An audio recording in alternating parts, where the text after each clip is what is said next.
அனைவரும் வாங்க ஃப்ரெண்ட்ஸ், அனைவரும் வாங்க. ஓம் காளி மகாகாளி முடுப்பிரையம்மா பத்திரகாளியே நமோ நமஸ்துதே. அனைவருக்கும் முடுப்பிரம்மன் அருள் ஆசீர்வாதம் என்றைக்குமே உண்டுங்க. இதான் முடுப்பிரம்மன் கோயில் என்ட்ரன்ஸு. இந்த என்ட்ரன்ஸில் அம்மாவோட கோவில் பாருங்கள். இந்த அம்மாவோட கோவிலில் ஒரு அதிசயம், அது என்னன்னு பாருங்கள், நீங்களே ஆச்சரியப்படுவீங்க.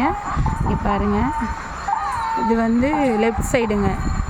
அங்கே நாகராஜா, நாகலட்சுமிகா, நாகக்கன்னிகா இருக்காங்க.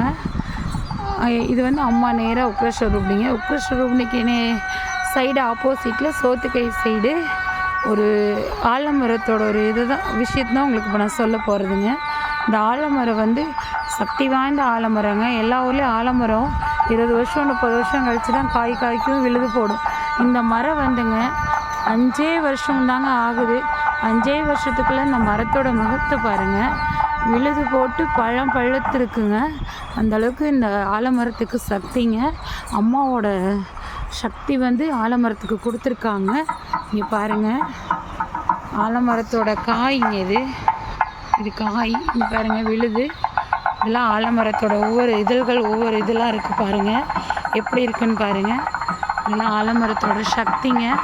அந்தளவுக்கு இந்த அம்மாவோட சக்தி ஆலமரமாக உருவாகி நிற்கிதுங்க. கண்டிப்பாக இந்த ஆலமரத்தை நீங்கள் பூஜை பண்ணுங்கள், நல்லாயிருக்கும். குழந்தை இல்லாதவங்களுக்கு இதில் நீங்கள் சூளை வேண்டிட்டு கட்டுங்க. உங்களுக்கு குழந்தை பிறக்கிற பாக்கியம் இருக்குங்க. கண்டிப்பாக இது எல்லாத்துக்கும் சக்ஸஸ் ஆகக்கூடிய ஒரு ஆலமரம், சக்தியான ஆலமரங்க. பாருங்கள். அனைவருக்கும் நன்றி.